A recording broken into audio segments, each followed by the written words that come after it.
सायकलपटू बंधू भगिनींनो, तुमचं खूप खूप आभार प्रकट करतो. तुम्हाला शुभेच्छा पण देतो.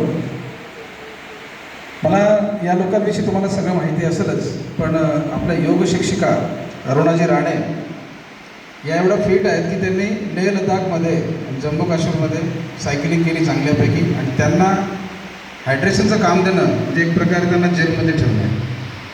कारण मी प्रत्येकाला, बऱ्याच लोकांना गैरसमज होतो की ते कारमध्ये फिरतात. ते खूप कठीण काम आहे. सायकल चालवणं सोपं आहे, हे तुम्हाला परत सांगतो.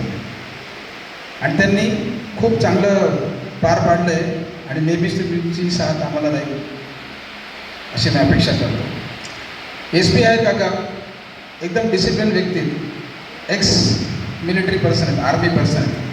टाईमला एकदम पंक्च्युअल आहेत, ज्या वेळेला पाहिजे त्यावेळेला पाहिजे म्हणजे पाहिजे. तर त्यांच्याकडनं खूप शिकण्यासारखं आहे. त्यांचा आवाज, त्यांची एकदम बुलंद तोफ आमच्या मी समजतो, आणि ते सॅटर्डे संडेची एक भिन्न अंग आहेत, अभिन्न अंग आहेत असं मी समजतो. आणि तुमचा आशीर्वाद असाच राहू द्या. देसले काका, तर हायड्रेशनच्या बाबतीत देसले काका आहेत, गोपालजी कुलकर्णी यांना काही अतोनात त्रास झाला, त्या मला ठाऊक आहे. कारण आम्हाला जे एकमेकांचे फोन चालतात आणि खूप नाही चिडले, म्हणजे स्वाभाविक गोष्ट आहे ते.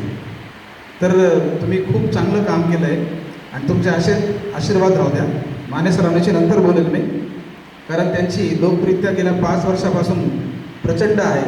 नाशिक सायकलिस्ट फाउंडेशनचे माजी अध्यक्ष जरी ते असले, पण आजही त्यांना त्यांचेच अध्यक्ष समजले जातात. बाबूदादा राजनपुरे, वय एवढं असताना, म्हणजे तुमचं वय सांगत नाही मी किती एवढं वय असताना त्यांची धावपळ, पैशाकडे मुळीच बघत नाही. मागच्या वेळेस पण त्यांनी टी-शर्ट दिली, यावेळेस पण त्यांनी देणगी दिली. कारण आपण जी फी भरतो याच्यापेक्षा खूप जास्त पैसा लागत असतो. बरेच लोकांना वाटतं 5,500 म्हणजे काहीच नाही. एका माणसाला 7,500 ते 8,000 खर्च येतो. पण आपल्याला असेच माने सर आहेत, तृप्तिदा मॅम आहेत, बाबूदादा राजनपुरे, अनेक लोक आहेत, त्यांची नावं आता मला आठवत नाही. यांनी खूप मदत केली आणि त्यामुळे ही वारी यशस्वी होते. नंतर दत्तू मामा टिळे, म्हणजे बुलंद तोफ आहे. दत्तू मामा टिळे माझा जरा स्वभावासारखा आहे. म्हणजे आम्ही एकदम हसमुख आहोत, खूप कॉमेडी आहोत, एकदम शिग्रगोपी आहोत. जर आम्हाला कोणी कळलं की असं कोणतरी बोलतं आहे तर आम्ही त्याला धरुके मारू करतो. डोक्या एवढं उचलून फेकायची ताकद आमच्यामध्ये आहे असं मी समजतो. थोडं कूल करतात ते तृप्तिदा मॅम आणि मानस. म्हणजे आपल्या कुठल्याही माणसाला कोणी फोन केला, कोणी त्रास दिला तर त्याला आम्ही नक्कीच शोधत असतो. पण ही पण अशी आपल्याकडे ढाल पाहिजे, दत्तू मामांसारखी जोरदार टाळ्या झाल्या पाहिजेत. आमचे बंधू उत्तमराव निमसे, अचूक पेरू कापून त्यांनी अशा अप्रतिम फोडी केल्या. आणि नॉट ओन्ली, त्यांनी सगळ्या हायड्रेशनला स्वतःहून पाणी तिथपर्यंत घेऊन येतील. आता बघायला गेलं तर या अरुणा मॅडम आहेत, कुलकर्णी साहेब आहेत, देसले काका आहेत. हे फक्त सेवेकरी आहेत, त्यांचा पेशा नाही आहे की लोकांना सर्व्हिस द्यायचा. पण तसं म्हटलं ताई की बा ही आपली फॅमिली आहे, त्या दृष्टिकोनातून त्यांनी अशा प्रकारे काम केलं की ते वाखाणण्याजोगं आहे. त्यांनी पेरू कापून दिले आणि प्रत्येक हायड्रेशनला ते एवढं फ्रेश होते. बऱ्याच वेळा सायकलिस्ट हा फ्रेश असतो, पण हे हायड्रेशन जे देतात ना ते खूप वैतागलेले असतात, की त्यांची गाडी ना 10-20 किलोमीटर स्पीडच्या वर जातच नाही, मध्ये मध्ये रिवर्स पण येते. आणि एवढं करून 2-3 विकृत असतात, ते सांगतात काहीतरी की माझी पेटच जास्त आहे, फलवणच जास्त आहे, काहीतरी चांगलं दिसतं तिथं काहीतरी डाग शोधतील, चांगलं दिसणारच नाही. म्हणजे तुमचं नाही म्हणत मी, पण सगळ्या ठिकाणी असे लोक उपलब्ध आहेत. पण तरी त्यांच्या चाचाला न कंटाळता त्यांनी अविरत चांगली सेवा केली. तुमचं खूप खूप आभार. तृप्तिदा मॅडम म्हणजे एक, आणि माने सरकार यांच्याविषयी जास्त बोलणं म्हणजे ते कमी पडेल, सकाळ होऊन जाईल तिथं आपल्याला निघायचं आहे. तरी पण एक सांगतो, 15 एप्रिल 1912 रोजी अमेरिकन महासागरामध्ये एक जहाज बुडालं होतं, ते म्हणजे टायटॅनिक. ते बुडत असताना त्यावेळी एक नोटिफिकेशन द्यायची, जर तुमचं लाल रॉकेट जर वर सोडलं त्याचं आता बुडतंय, पिवळं सोडलं तर इंधन संपलं. लाल रॉकेट जेव्हा दिसलं तेव्हा आजूबाजूच्या जवळजवळ 200 किलोमीटर पेरीफेरीच्या जहाजांना कळतं की एखादं जहाज बुडतं आहे. 14 किलोमीटर अंतरावर एक जहाज होतं SS कॅलिफोर्नियन. तर त्यांनी निर्णय घेतला की नाही बाबा ते बुडत आहेत, आपण पण बुडून जाऊ. सगळे हिमणं घेत, रात्र आहे आता, सकाळी जाऊ. त्यांनी निर्णय घेतला नाही. 32 किलोमीटर अंतरावर एक जहाज होतं सॅमसंग. ते समुद्री लुटेरे होते, पिरेट्स होते. ते म्हणे आपण त्यांना वाचून तर घेऊ पण आपण फसून जाऊ. त्यामुळे त्यांनी काही केलं नाही. 64 किलोमीटर अंतरावर कॅरापॅथिया नावाचं जहाज होतं आणि त्यांनी निर्णय घेतला की नाही कोणीतरी अडचणीत आहे, कोणीतरी प्रॉब्लेममध्ये, we have to go there and solve it. आणि ते 64 किलोमीटर अंतरावरचं जहाज तिकडे आलं आणि एकूण त्याच्यामध्ये 1512 प्रवासी बसले होते आणि 710 तब्बल वाचले होते. विचार करा, जवळच्या माणसाने विचार केला सगळे वाचले असते. तर काही लोक असे असतात, पहिलं जहाज SS कॅलिफोर्निया की करू का नको करू, रात्र आहे नंतर जाऊ, सकाळी बघू, आपण पोचलो तर विचार करतात हा की नाही, हा की नाही. असे लोक काही अंतरापर्यंत सक्सेस होतात. दुसरं जहाज जे होतं सॅमसंग, ते लोक कसे असतात, पुण्याकडे भाडं आपलं मस्त चाललं ना, चोऱ्या माऱ्या करा, कशाला कोणाला वाचवतात, त्यांचं चालू असतं. पण तिसरे जे 64 किलोमीटरचं कॅरापॅथिया, ते लोक स्वतःचं सगळं विसरून डायरेक्ट उडी घेतात आणि मदत करतात सगळ्या लोकांना. ते हे दोन लोक. व्यासपीठावरची सगळीच मंडळी महत्त्वाकांक्षी आहे, अनुभवी आहे, पैसेवाली आहे, त्यांना बिलकुल इगो नाही. म्हणून हे सगळं चांगलं घडतं आहे. मला एकच सांगायचं आहे, पुढच्या वारीकरता पण आपल्याकडे 200-300 लोक होऊ शकतील. आम्ही जवळजवळ 35 बुकिंग नाकारली होती. पुढच्या वर्षी आपण फक्त 100 लोक नेणार या वर्षासारखे. त्यामुळे कोणी डिले करू नका.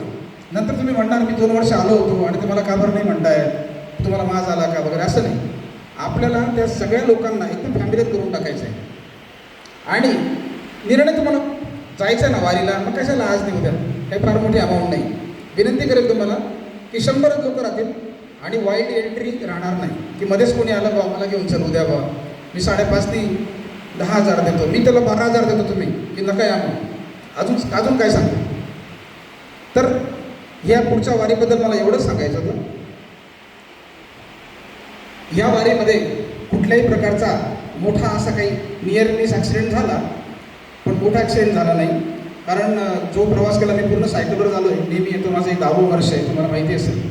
मी 6-7 वाऱ्या NCFकडनं केल्या, 2-3 आम्ही झालो आहे कारने. मी तर खास तुमच्या मॅमला यांना म्हटलं होतं की आपण 4-5 कार नेऊ, आपले ड्रायव्हर नेऊ, कशाला एवढा पण नाही करायचा, 20 लोक जाऊ मजा करू म्हण, 2-3 दिवस प्रवास करू म्हण. पण नाही, त्यांच्यामध्ये आहे की भरपूर सायकलिस्ट असे जीवाभावाचे झालेले जे मानेसर स्वतः कुटुंब समजतात आणि त्यांच्यासाठी खास त्यांनी एवढं आमचे व्यवसाय पूर्णपणे वेगळे आहेत. आमचा बिझनेस वेगळा आहे, आमच्या नोकऱ्या वेगळ्या आहेत. आम्हाला खरोखर आमच्या याच्यातनं वेळ नाही. परंतु ज्याला वेळ नसतो तो मोठा माणूस असतो आणि त्यालाच त्याला नियोजनाचा अभ्यास असतो, तोच मॅनेज करू शकतो गोष्टी. म्हणजे एखाद्या माणसाला देव देतो तर खूप देतो, तसं मॅडमला खूप दिले देवाने. म्हणजे मी मॅडमला नेहमी सांगतो, मॅडमला 2 हात का बरं, 4-5 हात का बरं पाहिजे पैसे खर्च करण्यासाठी, आणि आम्हाला 2 हात का बरं आहे, मला पण 10-12 हात पाहिजे जास्त कमवण्यासाठी. हा फरक आहे आमच्यामध्ये मॅडममध्ये. बरोबर आहे? नाही बरोबर आहे ना मॅडम. एक मस्ती होती ही. तर पुढच्या वर्षाचं रजिस्ट्रेशन प्लीज माझ्या बंधू भगिनींना करून टाका. 100 पैसे असते नेणार नाही. ह्या वारीमध्ये नवीन चेहरे, वंदनाजी, अर्चनाजी, शारदाजी, ताईंचं नाव माहीत नाही, माफ करा. पण हे जे नवीन लोक आलेत यांच्याशी संपर्क आला, आम्हाला पण म्हणजे उत्सुकता होती यांच्याबद्दल जाणून घेण्याची. ते बरं झालं, त्यांच्याविषयी माहिती मिळाली आणि आम्ही स्वतःहून त्यांना विचारलं. त्याच्यात आम्हाला नवीन माणूस कोणी जर आपल्यासोबत जॉईन होतं तर त्यांना विचारलं त्यांचं कार्य, आणि ते चांगल्या प्रोफेशनल आहेत सगळेजण. माझं असं म्हणणं आहे की ह्या ग्रुपमधून जर नवीन कोणी ॲड नाही झाला चालेल, पण याच्यातनं कमी होऊ नये पुढच्या वर्षी, अशी माझी इच्छा आहे.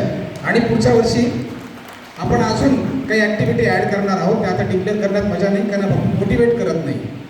भरपूर काही ॲक्टिव्हिटी अजून याच्यामधल्या, जशी माने सर आणि ते भारती दादा यांनी ते ॲड केली मसाजची, ती खूप भारी होती. त्यामुळे आपण एवढं स्वस्त बसू शकलो आता, अदरवाईज कंटाळा आला असता. हे पण सांगतो, पुढच्या वेळेस एखादी लेडी पण लेडीजच्या मसाजसाठी आणावी असं गणेश माळी यांनी सांगितलेलं आहे, सल्ला दिलेला आहे. तर तो पण आम्ही नोट केला आहे. Sir 2 ladies